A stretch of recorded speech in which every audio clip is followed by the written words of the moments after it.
Good morning. Welcome. My name's Zoe, and I'll be introducing you to our wonderful panelists. Welcome, Elizabeth, Isaac, and Jazz. And good morning to everyone who's joining us on the live stream today. Whether you're taking time off work this morning to be here, or wherever you're tuning in from, we'd love to hear it. My windows are a little bit foggy at the moment. I'm in Tassie, so it's a little bit fresh. I've got my fluffy socks on, but I hope it's warm where you are and that you can feel some sun on your face. If you're listening in from home, feel free to pop in the chat where it is you're watching from and which Aboriginal country you're on, what you can see around you, whether there's something either nature or digital related in your eye line. As you can see, I'm in my kitchen, and my little zygo cactus bloomed on the windowsill this morning, so I was very happy about that. I'd like to begin the session by acknowledging the Murrumbidgee people of Nipaluna, Hobart, Tasmania, whose lands and waters I'm broadcasting from, and to pay respects to their elders.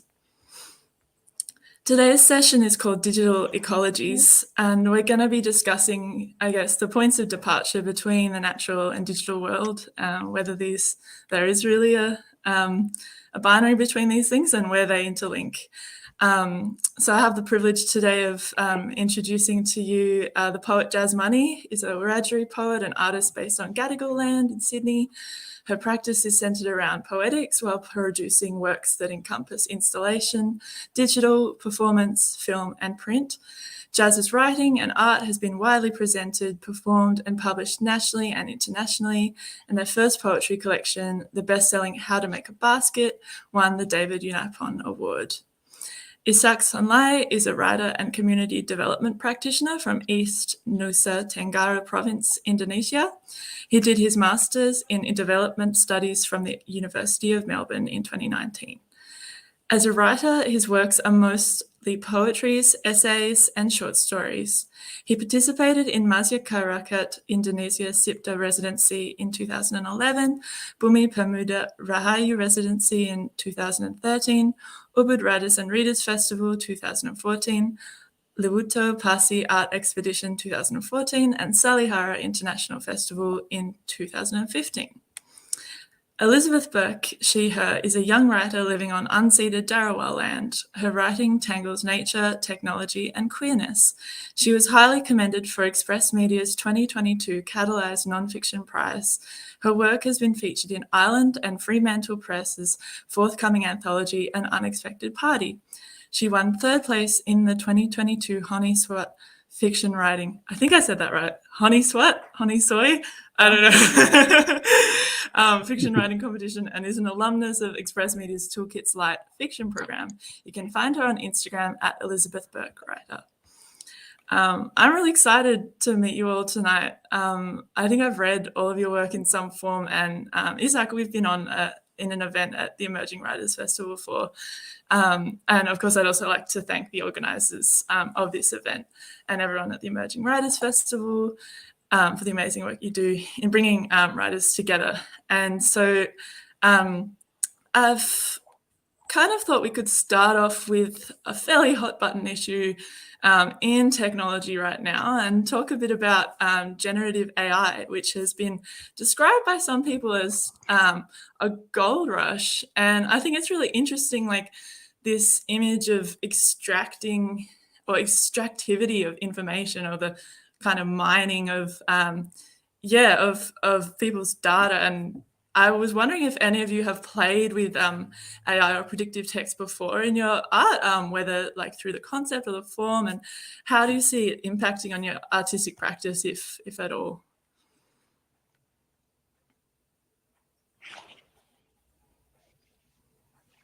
Yeah, so okay. You go first. You go. All right. Yeah, so I haven't personally featured it much in my writing yet, but I'm sure you guys have played around with Chat GPT, and it's really eerie just how human it sounds. I think, yeah, it's a really exciting example of how science and data in this sort of coming technological age is sort of being perceived now as something that really empathic rather than something that's really cold and objective and unfeeling. So I think we're at a really interesting crossroads where generative AI in particular is sort of being used as an opportunity to push ideas that otherwise might not have been seen before. I haven't played with any of the AI stuff. I don't know if that means that I'm like old or just lazy, probably. But I just feel like my brain's enough of a predictive text machine. Like it's busy enough. I don't really need to invite another player into the space. But I was thinking recently about this. I was reading the beautiful chat book, I guess it is, by Cassandra Barnett, the How poetry that they wrote. They're a Maori poet based in Aotearoa. And there was this huge section, well, there's a few poems that play with generated text and AI. And the collection's a few years old, so it sort of predates the ChatGPT thing. But it was a really interesting way, I think, especially for a First Nations poet, to bring in other characters and kind of play with how colonization and tone and voice can work on the page. I was really inspired reading that and sort of revisiting it recently and thinking about the way that these spaces are changing. But I'm not afraid. I think it's exciting. I think we just adapt to our tools, right? And I don't think much good comes from being afraid of it personally. Well, I've started working with AI as well. I'm trying to creating poetry using AI. This is an experiment though. Like, how can AI giving different style of poetry, a modern poetry, a traditional poetry, a 19th century old poetry. I'm trying using keywords to differentiate that style, and well, it works. It really works. But as what has been pointed out by Jasmine, I'm not afraid about that. As an artist, you will always have like the authority of your own voice to reveal through your work. Yeah. Thanks. Jazz, when you said that, you reminded me of your poem in Liminal. I think it's titled Digital Native. And I really like that kind of cheeky wordplay around like the buzzword. It's kind of tacky, like I'm digital native. And you use kind of like binary code, I think, in that poem. And there's a line that says, "Babe, I can tell you about the ways that code and poetry intertwine." Do you want to speak more on this and what kind of inspired that poem? Yeah. I wrote that piece a few years ago. Before I became a full-time freelancer, I worked as a digital producer at an art museum in Sydney. And so I was often thinking about the sort of digital potentials, particularly for mob, and what these tools mean, and how as Blackfellas we are at the forefront of these technologies. We're the oldest technological advances of on the planet. So I'm really keen to think about that stuff. But I wrote this poem, Digital Native, that you mentioned, I guess because I was concerned about some of the things that I was seeing, particularly in the art space. I was seeing the ability for our sacred dendroglyphs that had been 3D scanned on stolen from country, taken overseas, 3D scanned, and then available to be printed. And I was looking at these sorts of kind of unchecked technological advancements that were happening that affect us and affect everyone, and seemingly done without any consideration about what the sacred is and how we can honor the sacred in the server. And so I wrote a piece that kind of looked at that and poked at that. And also, that line that you mentioned, what is it? I can tell you about the ways that code and poetry intertwine. I think I was at that moment really seeing, like, as a younger First Nations person, I think there is a lot of responsibility that comes if you understand a tool to advocate for its ethical use in a community that might not necessarily all want to engage with it.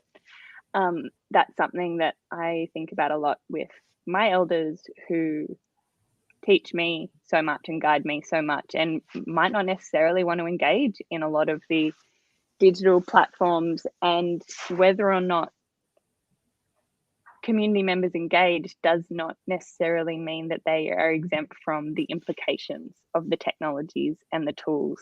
And so how can we like care for a community when we have that knowledge? And I honestly, in the last few years, have kind of moved a little bit away from that space, because I haven't stayed across it and other people have, and it moves so very quickly that I kind of feel like I need to be guided now by other folk, that I can't really contribute in the most meaningful ways to a lot of those conversations. But I'm still very curious about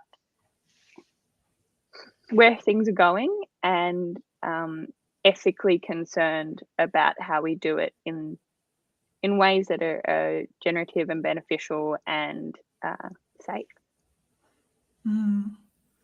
Thank you for that. That leads perfectly on to the next question I was going to ask you guys, because obviously, we're all working digitally. We're zooming in now, and I guess the whole prevalence of technology, and with that surveillance capitalism. So that's a term for, I guess, the way that big tech and companies are kind of essentially listening to us like all the time, right? Like you get those ads on your phone, like after you've been talking to your friend about something, and it's like, oh yeah, like Google's listening in, and it's just so normal these days. And I think it was Shoshana Zuboff's book that I actually read in 2020 when we were in lockdown, and I got really freaked out because it was talking a lot about behavioral futures technology, and how, obviously, like a lot of things are designed to like tell what our next move will be, like what we're going to buy next, things like this. And I mean, I guess, do any of you see like disengagement from, I guess, the digital sphere as a way of avoiding this? And have you had to think about like your personal data and things like that very much in your practice, like what you're sharing online of yourself? So for a lot of my writing sort of deals with sort of the climate crisis, and surveillance is sort of along sort of apps like Facebook and Google, that actually plays a really big part in a lot of climate denialists and sort of spaces where you can sort of hear that sort of misinformation. Perhaps less in terms of the advertisements, but I know that on Facebook, they collect a lot of data about the number of click-throughs you have, and their success sort of relies on feeding you information that aligns with what you've previously interacted with and groups you've previously engaged with. So it's sort of, there's a potential to form sort of digital echo chambers that spread misinformation, reaffirm incorrect data and incorrect science that encourages climate denialism to persist. So in that sense, surveillance technologies along the lines of social media in particular have a lot to answer for, I think, personally. Yeah. Isak, did you want to comment on that? Like my involvement in technology and then how I write. Is that what you're asking? Oh yeah. I think technology have been like the most up-to-date tools we are using in every form of our lives, and as well as in my writing and the way I spread out my work to the public. But kind of like it start to minimizing my work from what I used to do in a whole picture of work, like in a handwriting works, that it started to move to certain spaces that is limited by spaces or characters. So I kind of like have to also resize my work into smaller or even bigger spaces based on what is given by the platform. Is this, yeah. So sort of like adaptation from a different world to a new world that is set up by the platform. Yep. Yeah. I think just on that question around surveillance and how these tools aren't really designed for they're not designed for our enrichment, right? They're designed for capitalism and for the extraction of our knowledges. And we can use them in ways that serve us as best as they can. But I think it's always really important to consider who is funding things, where is the data going? What is their gain from it? And that's something that I said before, I wasn't afraid of something. I'm so worried about that, particularly like how knowledges can be co-opted and commercialized and repackaged back to us, and you lose the core of the thing, right? Like I'm thinking about First Nations knowledges. If obviously there's incredible work going in the ICIP space and Indigenous copyright, but sorry, can you just explain the acronym ICIP for our listeners?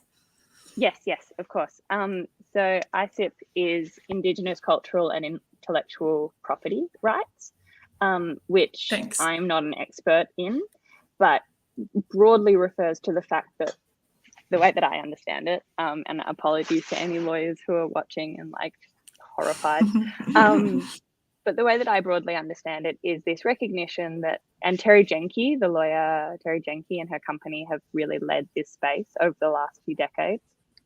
But the understanding that as First Nations people, we do not own our knowledge as an individual, we own it as a community, and our stories are collectively held. And we have the right to copyright that information as a community, and Western legal structures are designed to give power to an individual, which is not how our communities work.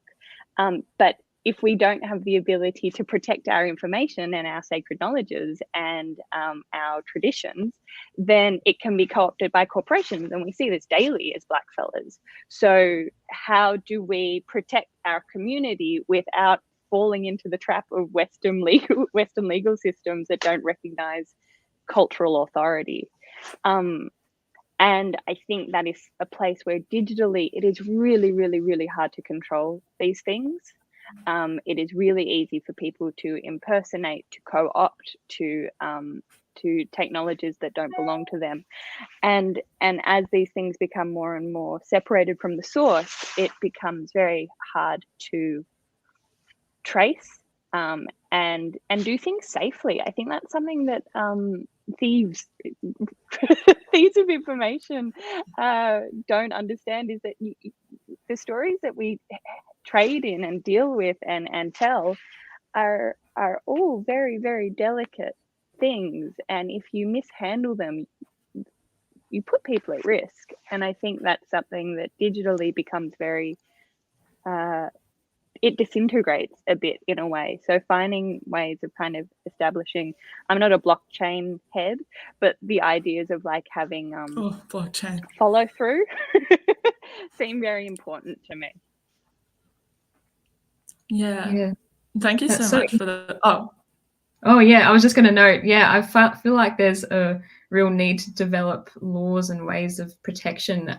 It's nearly like our legal system is sort of caught in the headlights of technology at the moment. It just seems to be evolving so quickly. I think there needs to be more, it needs to be faster action and takes it all into account at a quicker pace, because by the time laws are made to protect something, the technology has already changed. So I think that's something that really needs to improve. Speaking of action, Elizabeth, I really loved your essay, Trick of the Light, in Island magazine, and the way that you talk about FIFO work and I guess the Chevron gas plant, I think, Gorgon, was it called? And in that you kind of talk about the difficulties of like ethics as well. Like Jazz, you were talking about the ethics of cultural, I guess, theft of and damage to cultural objects. And I guess there's a lot of talk at the moment of in Western Australia, particularly the expansion of the unconventional gas industry and how that is impacting on Indigenous cultural sacred sites, and also, yeah, on some of the oldest known like art in the world. And yeah, I was wondering if you'd like to kick us off, Elizabeth, by talking a bit about the way, I guess, climate activism or climate concerns impact your work. On each of your work, but yeah, starting off with yeah. So obviously, yeah, my piece talks a lot about offshore gas processing off the coast of Western Australia. And yeah, I do very much sort of see myself as a climate activist. And I think there's been a really interesting and sort of sinister shift to a lot of those sort of fossil fuel industries moving offshore, where they're sort of, out of sight, out of mind. I think it's important to sort of bring that back into the public eye and make sure that's still sort of at the forefront of people's minds. I think a lot of my writing is sort of underscored with obviously a really strong love for the natural world, but also flavors of anger. Just there needs to be a lot more done politically in terms of protecting the environment. But I'm also studying at the moment to be an environmental scientist, and something stuck with me from an ecologist that was giving a talk at the university, Dr. Hayley Bates, and she made a very good point about the climate crisis and communication. She said, the climate crisis is where it is now because scientists of the past didn't know how to communicate their findings in a way that made people care, which I think is so, so true. Findings, we knew about the climate crisis for a long time, but with that only being published in scientific journals and not reaching the public in ways that make them care, then this is sort of how we've allowed this issue to appear as it is now. So I suppose a lot of my work is sort of tethering these very shocking statistics to sort of more the micro scale and seeing how they play out on a domestic stage, because I think we can get quite desensitized to the statistics. So seeing them and how they impact our very small scale lives, I think is really important at getting across the climate crisis and making it important. And as I said earlier, making these fossil fuel industries, which are traditionally offshore, sort of bringing them back into the public mind.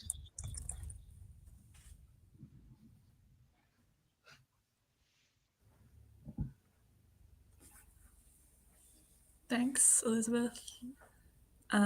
Jazz, Isaac, do you have thoughts? Yeah, I think it's the time for me to talk about how I deal with my climate concern and how I bring it into my works. Actually, the works that I'm doing, the poetry or the performances or the essays, the content of the essays that I brought into my work is basically my life forms that have been evolved through my age of development, like still since my childhood to up to date when I to my 30 something years old. We in West Timor have the thought that the human and the nature is like living, evolving in one life forms. We call the land our mother, the weather our blood, the trees our bones. So this kind of perceptions is, I believe, would be something that is raised by Timothy Morton. I would say that, like about the queer ecology. That's how he tried to present to the world. But in the form of a traditional knowledge, what I'm doing in my work is starting to advocating those voices. I brought that into my poetry, into my essays, into my performances, and that's the uniqueness that I offer to the audience. I think that's my word. Thanks for that. And Isak mentioned, I sent through a prompt to the writers, which included a quote from their academic Timothy Morton called Queer Ecology, where they write that we are losing touch with a fantasy nature, capital N, that never really existed, while we actively and passively destroy life forms inhabiting and constituting the biosphere. And I think it's really like fraught, I guess, in a way, like this idea of nature as something that is discrete and wholly separate from, I guess, the technological. So yeah, that was the context for that. And Jazz, did you want to speak on the climate, how that impacts your work?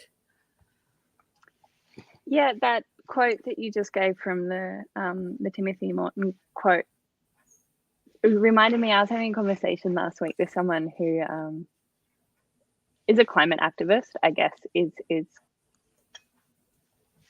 how they would self-describe. And they were talking about recently being in Western Australia, and they were saying how it was pristine and untouched by humans and needed to be protected, this place that they were at. And it just broke my heart, this idea that like the natural world and people are not the same thing. Like this idea that something is pristine and untouched by humans is a fallacy. I mean, we know that across the globe, Indigenous peoples care for country and care for place and have done so for millennia. And that, what's that amazing statistic, you know, that 80% of the world's biodiversity. Thank you. Is cared for by First Nations peoples, you know, or Indigenous peoples. And so I guess that's something that I really ponder a lot. Like, how can we understand that we are not separate and disentangled from the world, from every part of the world, from the stones to the sand to the water to the creatures that live and breathe and share air with us. And I think that is a responsibility that often falls on artists and writers to communicate these intersections. And I think we do it very, very well. And I think that is one of the great powers of having these sort of platforms to talk about these things, because I understand. I live in a city. I understand how it is to be disconnected and how quickly that can happen. But I think that is the place where so much of our societal rot begins. And no matter if you live in a small apartment that sits in the sky, you are still a part of every element of country and have a responsibility to care for it. So I don't know. I worry. I hope. I sit in that space of panic and desire for change, and the knowledge that it has to change, you know. And I know truly that the thing that will get us out of the climate crisis will be Indigenous knowledges, because we know how to care for country, and we have cared with country and been in dialogue with country always, and that extends across the globe. And so when we return those responsibilities of country and care back to the hands of custodians, we see the changes, and we see how much better things can be very, very quickly. Isak, I see you nodding. I'm wondering if that has sorry, I'm not trying to chair, but I'm curious about how that relates to where you are in West Timor. So you're asking me to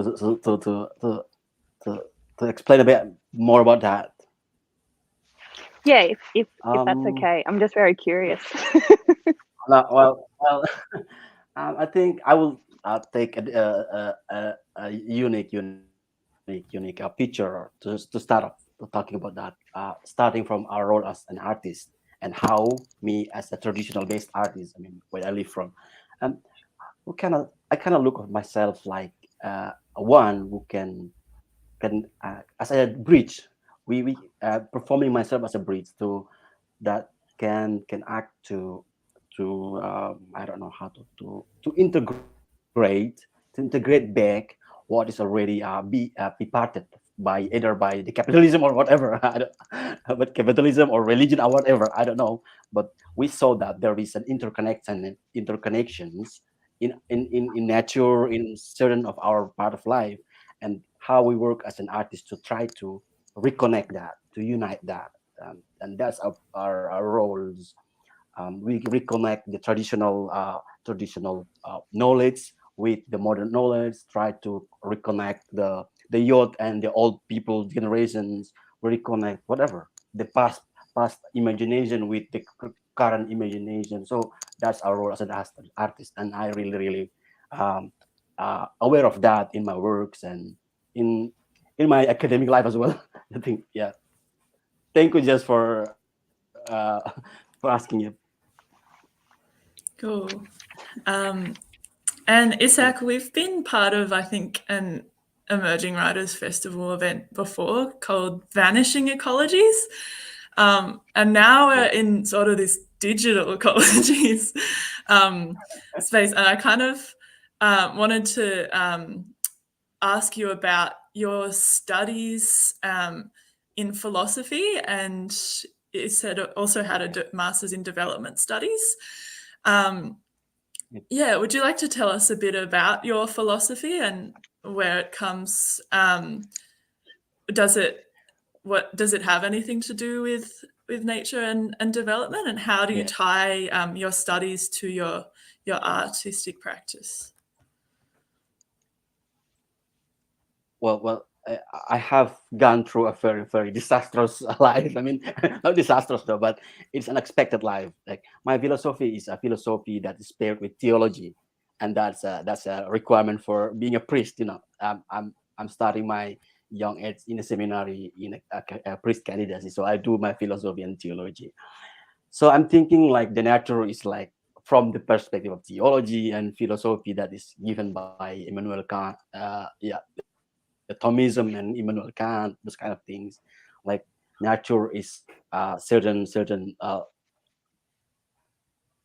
upper below the sub level of the divinity, and from nature how we see the divinity. Those kind of things I learned about that in my philosophy class. But currently, in when I started doing my development theories and starting to acknowledge the traditional knowledge and other intersection of knowledge, I then starting to to to criticizing myself and the philosophy that I learned, as well as the development theories that I learned. The some pages of life, which we will see that the I would say this, the old-fashioned theology, um it preserve a certain hegemony, religion, culture that is brought by the West or whatever to the East, to the mission where they were. So I try to like asking about that, protesting in my inner self about that, the theological concept, the religion, and how they work, and how the effect they bring to the nature. I would say that. So my philosophy and my development studies that I learned so far, I think I haven't do much with the people in the community, but I think the idea within me and how it's starting about myself to thinking about the people and the environment, I think I have got that and in a certain level of life and in a certain level of education, you will start to asking about the environment, whether we have done good or not, we've done enough or not, and what we have to do to preserve it. That's it. This is really interesting. So, Isaac, you're studying theology. Elizabeth, you're studying environmental science. And Jazz, you said you were full-time freelancing. We got a really cool mix of, I guess, how do you, I'm really curious about, I guess I might bring it back to Elizabeth, when you were recently shortlisted for the Catalyze Nonfiction Prize, I think it said in your bio that you grew up in the shadow of an oil refinery. And I think this is a really interesting place to write about nature from. So I was just wondering if you would all like to write a bit about how your immediate surroundings or where you grew up from has influenced the way you see nature and technology. Yeah. So yeah, as I obviously in my bio, I actually grew up really close to the Cornell Caltex oil refinery, which was the very last refinery still existing in Sydney, and it was demolished in 2016. But it was really strange. As a child, I saw this place with nearly awe. It is sort of, it was huge and metal megaliths, and it had a flame that never went out. And I thought it was just this amazing sort of bastion of science and technology, and you too can do this when you get older.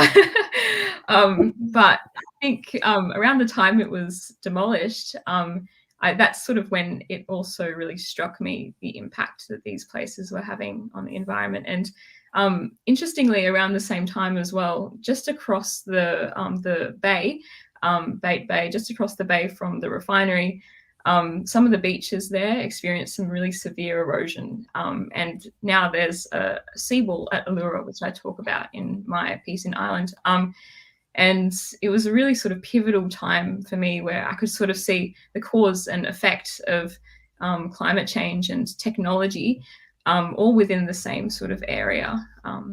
It was a really important time, especially because a lot of my love for nature came from that place, and my understanding of it and connection with it now is still drawn back to that place, despite sort of how it's sort of reeling from the impacts of poor land management. Yeah. I find that so if I was in art or something, I'd say the juxtaposition of that really industrial, brutal kind of production, and then the kind of sacrifice zones around it that have to adapt and become something that's changed and never going to be this, I guess, the pristine nature, but can still survive and thrive in other ways. Jazz, did you want to talk a bit about where you grew up and how that influenced your writing? I grew up, I moved a lot when I was a kid, but always in regional rural areas, and often in quite strangely bucolic, styled on a European English farmland, which is it was kind of freaky. But I spent the first 5 years of my life living on a national park. So I was I was an only child until I was 5, and living just with wallabies and koalas and platypuses and my mum as the crew. So I haven't really thought much about how that kind of impacts my writing per se, but I guess I write from a position, like I was saying before, of the interconnectedness of all things and being of country in my person. And so they're not separate things. When I write about myself, I'm writing about country. When I write about country, I'm writing about myself. And the way I was raised informs that. The legacy and lineage of my ancestry informs that. It's a good question about childhood informing current practice. I'll have to think about that more. I think it's really interesting how you say I moved around a lot, and how that kind of shifts, I guess, the way you imagine places. Like you said, the countryside, it's had this bucolic image imposed on it through really probably brutal land management practices. And for me, I moved a lot around when I was a kid as well. I gone to a lot of different amazingly different places. And I grew up in Sydney until I was 8, and then moved to Tassie, and then lived in Queenstown, which is a remote mining town on the west coast of the island, and just, I guess, it was just incredibly eye-opening, and to live in such a really beautiful but also like extremely devastated place, and to kind of see like in Queenstown, they actually had one of the worst acid dumping incidences in the southern hemisphere. So like hundreds of millions of tons of mining waste was just dumped like straight into the rivers, and seeing how that continues to impact people's, like the people who have lived there all their lives and who are probably gonna, and it's, yeah, it was such like a really stark contrast, I guess, in this tiny island, because Tasmania, I mean, it's not tiny, like it's quite big really, but like, yeah, I'm living in Hobart now, and just seeing, I guess, the difference between those two is really two like such different worlds. And Isak, did you have any thoughts on this one? Yeah, I think I would like to say about the extinction of biodiversity in my land. Like I've noticed, like there is a reductions in the number, the quantity of birds and the certain animals in our jungle. And when I was arrived in Australia, I noticed that there are a lot of birds in Australia. When you sit, wherever you sit, there's might be a lot of birds surround you. And I'm thinking, this must be birds from West Timor. They may migrate here because we in West Timor, Indonesia, we bring weapon wherever we go. And that's a sort of like untolerated behaviors. And people don't know about that. They bring guns and whatever to just to kill whatever they see, and they think that's right for them. And yeah, so it's rightful to see when I was in Australia and I noticed there are a lot of birds and animals that living just with nearby human. I'm thinking, yeah, they have to migrate to prevent themselves from extinction. And Australia probably one of the safest place to be. Yeah. So I've started discussing about that. It is interesting that you say that, because I don't know. Obviously, like it's a very different, and I think I saw that we have like the worst rate of mammalian extinction in the world, and I think that particularly in Tassie, where I am, like there is so much roadkill, and people say things like, "Oh, it's because there's too many. Like there's so much wildlife. It's just inevitable." But it's not, and it's really kind of sad how much I think, especially in Tassie, we take for granted that we are so lucky to live side by side with all these critters. And I think like Tassie in particular is kind of branded as this wilderness, and it's got so much untouched, and it's like people have been living here for tens of thousands of years, and a lot of it is still being destroyed by industrial. So it's this real kind of, I think, image of like the wild and it's so kind of it's quite problematic, I think. So true, yeah. But I feel like I think I read somewhere recently that Cradle Mountain, which is sort of seen as a very big natural tourist attraction in Tassie, Cradle Mountain's actually still polluted from a lot of the industry that happened in Queenstown, and a lot of the acid rain actually blew over there, and it's now full of cadmium and some really nasty pollutants. Even though when you look at it, it might seem like a very idyllic, supposedly pristine part of nature, but it's really funny strange seeing those sort of contradictions between what we think is pristine and protected, and when it might actually not be so safe. And even just, I guess, the pristine, like as a brand or as a like I don't even know how to kind of like when you were talking, Elizabeth, about like the oil refinery and like the the nature around it, like in Tassie at the moment, like there's not a lot of talk about that, like like the pollution and things, but even things like, for example, salmon farming are having a huge impact on legacy mining pollution and things like the North Star zinc smelter. I actually went to a Clean Up Australia Day event recently that North Star had all of these employees there, and they were taking so many photos, and they weren't even picking up anything. They were just like taking photos of each other, like looking good. And I actually said to the guy, I was like, well, it's, you know, it's funny that you're so passionate about cleaning up the bay when there's hundreds of millions of tons of, you know, zinc waste and heavy metals like going into the river, because there still are, like, from this one smelter, there's been, you know, so many, there's actually a deposit that's sits underneath the river. And when the river, it gets very low in oxygen during the summer because of the rising temperatures, and also things like salmon farming like increases the amount of waste going into the river. So the more algae, the more waste, the less oxygen, and the lack of oxygen is actually leaching more heavy metals that have been hidden under this cold water sink for decades and decades, and they're actually being released now because of climate change and because of other intersecting industry. So I think this whole, you know, like Tasmanian salmon is branded as pristine, and all these things are branded as pristine, and it's all just a cover to continue to to disrespect. Sorry, I've gone on a bit of a rant here. It's so true though.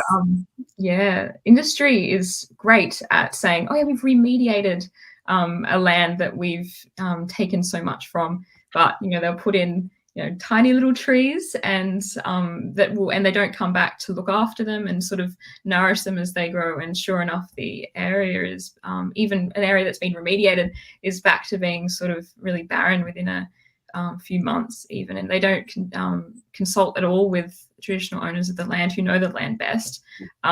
There's a lot of work to be done there, I think.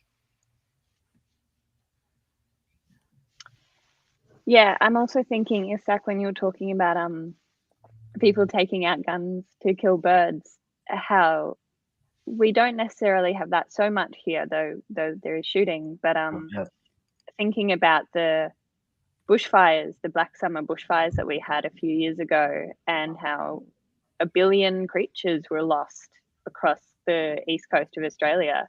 And when I was living in the Blue Mountains at the time on Darug and Gundungurra countries, and the bush went silent. There was no bird song anymore.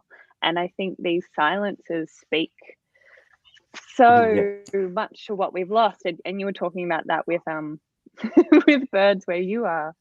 And there's such a tragedy there. And even though, you know, there isn't a person holding a gun that you can kind of point to in the instance of those fires, there is a whole continent of mismanagement and neglect that is accountable, like needs to be held accountable for these things.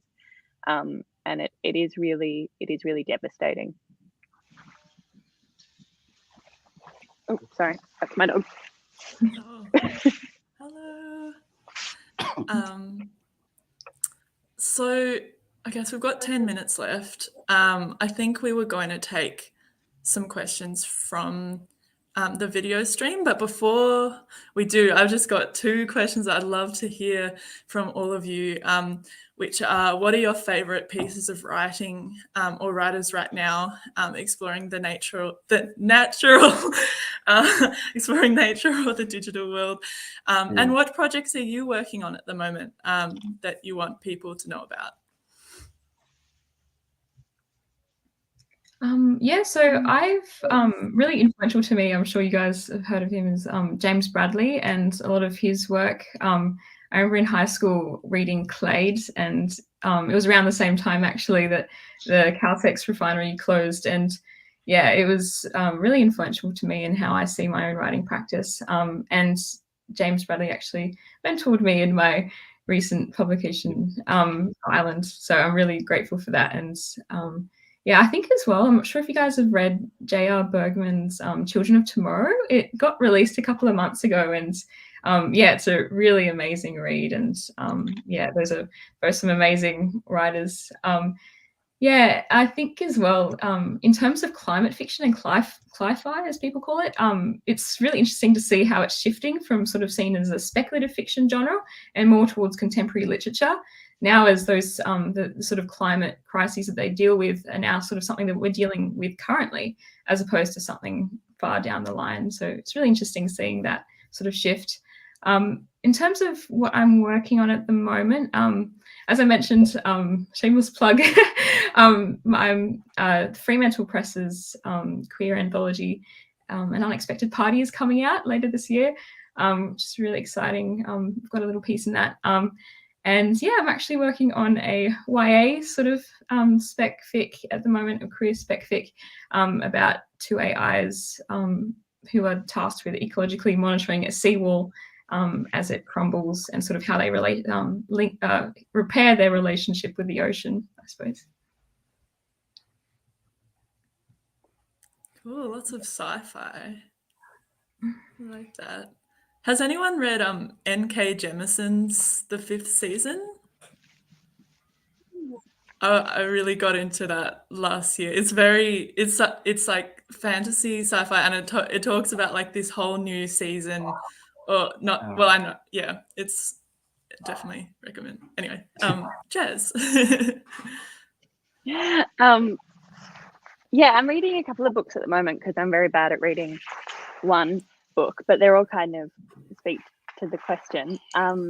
I just started Making Love to the Land by Joshua Whitehead, the Cree novelist and poet from Turtle Island, which is really, really beautiful. It's sort of about the intersections between body and language and land, and honoring all those complexities. It's very, very beautiful.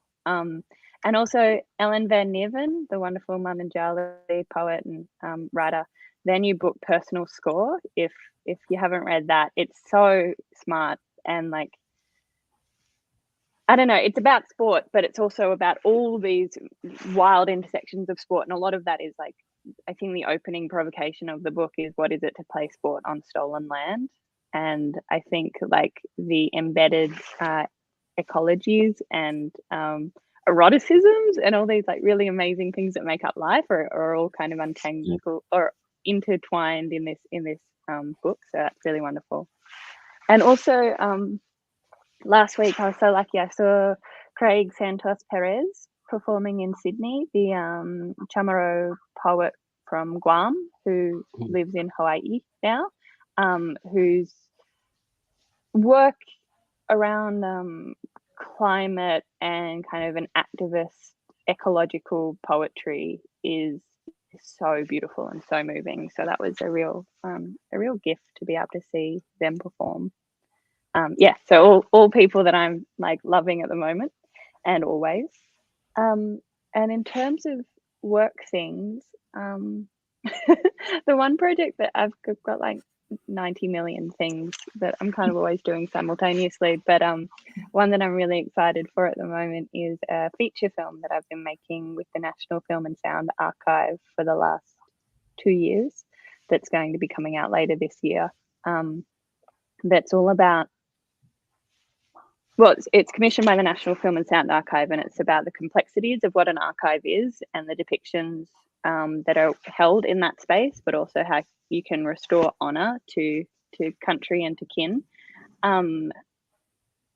by recontextualizing and re-examining these things that were often made really unethically, but how we can restore honor and dignity to those spaces instead of just like locking them away in cabinets and forgetting about them in Canberra. So yeah, that film is called Wanangana, and it's going to have a national tour at some point. So yeah, if anyone's watching and they want to come watch a film that's actually very uplifting, please come. Amazing.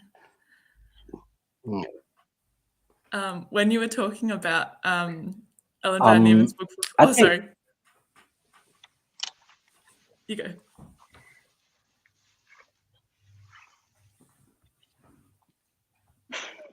Sorry, I think the internet might have. Well, I think, yeah. I think I don't have any specific artist or book or works to recommend to the public, but I would like just only share my current work I'm doing.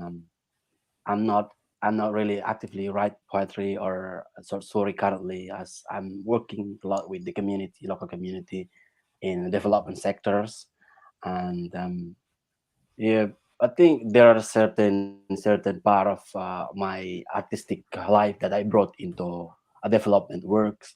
Like I'm trying to advocating the children,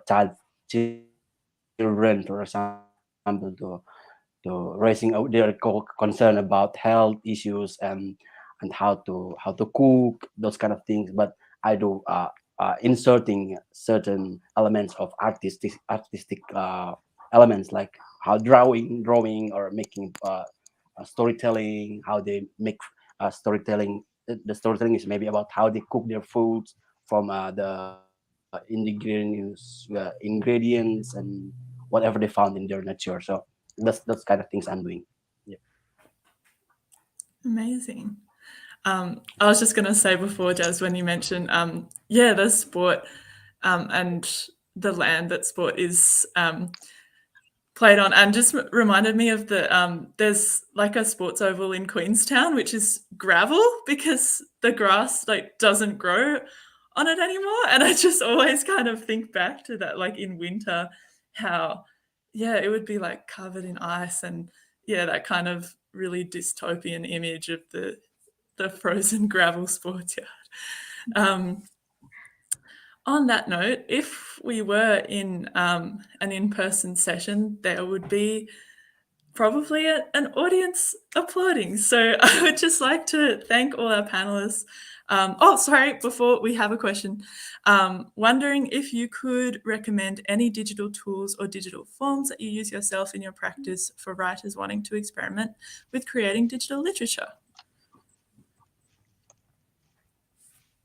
I'm going to take this as an opportunity to give a plug to Crawlspace, the new digital literary poetic journal that has been made by Rory Green and Hannah Jenkins, which I think, if you're interested in writing using digital tools, is a like really excellent journal to check out.